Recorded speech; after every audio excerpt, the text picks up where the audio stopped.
If you've ever had milk, juice, or soup from a carton, you've handled a piece of quiet genius. It seems so simple, right? A paper box.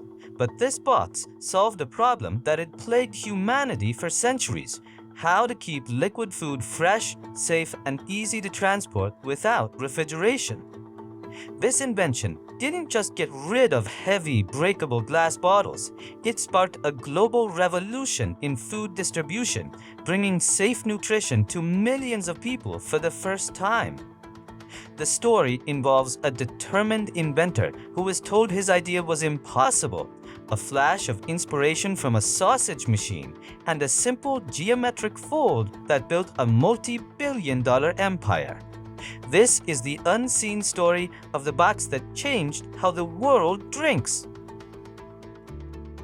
To understand how revolutionary this box was, we have to go back to the age of glass.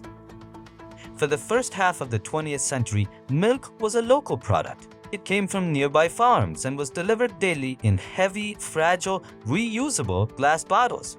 It was inefficient. The bottles were heavy, meaning trucks burned more fuel to carry less milk.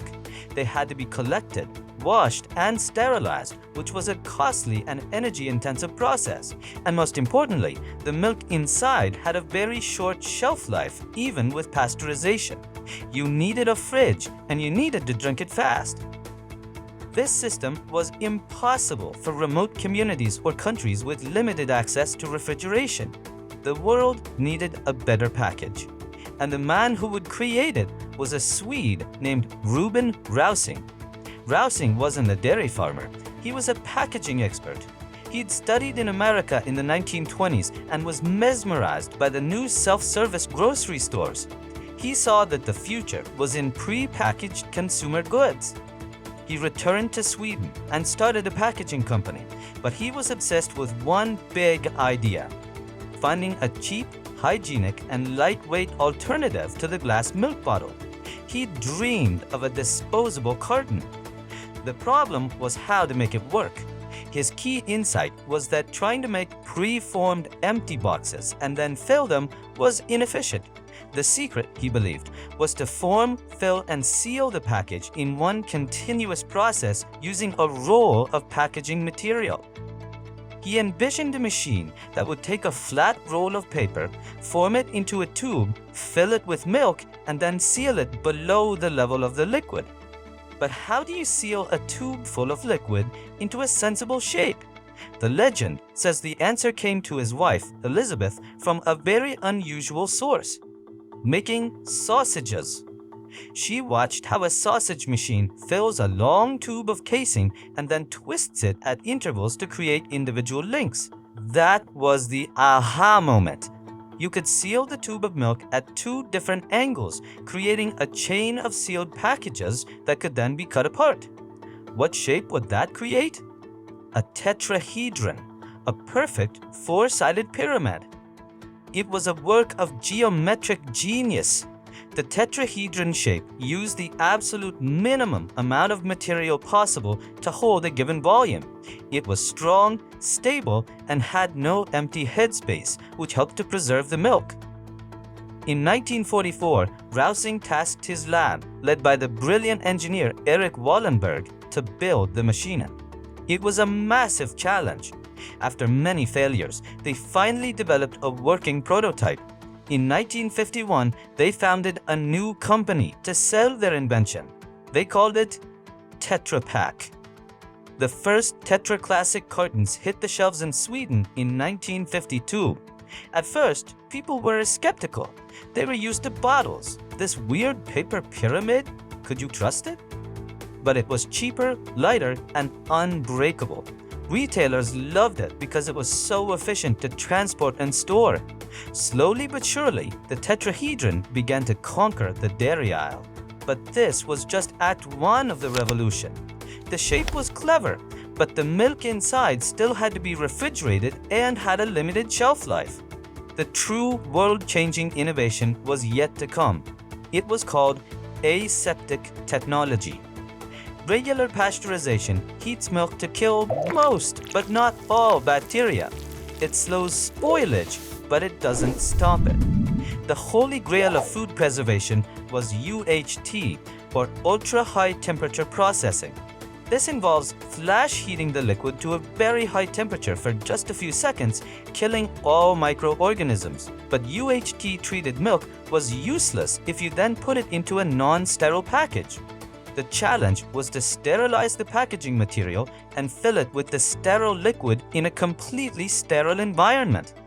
This is what Tetra Pak cracked in 1961. Here's how it works. The packaging material itself is a complex, multi-layered laminate. It's not just paper. There's an outer layer for waterproofing, then paper for stiffness, then a layer of aluminum foil. This aluminum foil is the most critical part. It's a total barrier to light and oxygen, which are the enemies of freshness.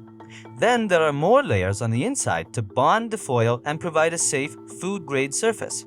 In the aseptic machine, this flat roll of material is sterilized, often in a hydrogen peroxide bath, before it's formed into the carton shape and filled with the sterile liquid, all inside a completely sterile chamber. The result is a carton of milk, juice, or soup that is completely free of bacteria. It needs no refrigeration. It can sit on a shelf for months, even up to a year, and be perfectly safe and fresh when you open it. This invention was nothing short of a miracle for global food distribution.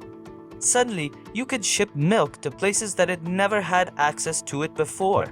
You could provide safe juice and other nutrients to children in schools without needing a complex refrigerated supply chain. It empowered developing economies to build their own dairy industries, processing and packaging milk locally for their own population. In the 1960s, Tetra Pak also introduced the shape we are most familiar with today, the Tetra brick. The pyramid was clever, but it wasn't very space efficient to pack in a larger box for shipping. The brick shape was a masterpiece of logistics. It packed with almost zero wasted space, a concept they called transport efficiency. This made it even cheaper to store and ship. The combination of the aseptic process and the efficient brick shape made Tetra Pak a global behemoth. They dominate the market for shelf-stable liquid food packaging. But the story has a modern, complicated chapter: the environment. For years, a key part of Tetra Pak's marketing was that its cartons were recyclable. And technically, they are. But in reality, it's difficult. Because the carton is a composite material, a laminate of paper, plastic, polyethylene, and aluminum, it can't just be thrown in with regular paper recycling. It needs a special process at a specialized facility called a hydropulper. The machine essentially puts the cartons in a giant blender with water, which separates the long, strong paper fibers. These fibers are high quality and can be used to make things like paper towels and cardboard. But what's left is a mix of plastic and aluminum, often called polyal. For a long time, this byproduct was considered waste and was often landfilled or incinerated. While there are now emerging technologies to separate and recycle the plastic and aluminum, the infrastructure to do so is still not available everywhere. This has led to a lot of criticism and a debate about how green the cartons really are, especially compared to infinitely recyclable materials like glass. The story of Tetra Pak is a story of trade-offs. It's a tale of brilliant engineering that solved a massive public health and logistics problem. It made food safer and more accessible for billions of people. It reduced food waste dramatically. At the same time, it created a new kind of waste, a complex product that challenges our current recycling systems. It's a perfect example of how a single brilliant solution to one problem can create a new, unexpected challenge for a future generation to solve. It's a reminder that in the world of invention, nothing is ever truly simple. So the next time you pick up one of these cartons, feel the crisp folds and the lightweight form, you're holding more than just juice. You're holding a legacy of innovation, a tool of global development, and a question about our environmental future, all packed into one neat little box. What's another piece of packaging with a surprising story? Let us know in the comments. Until then, Keep looking for the unseen.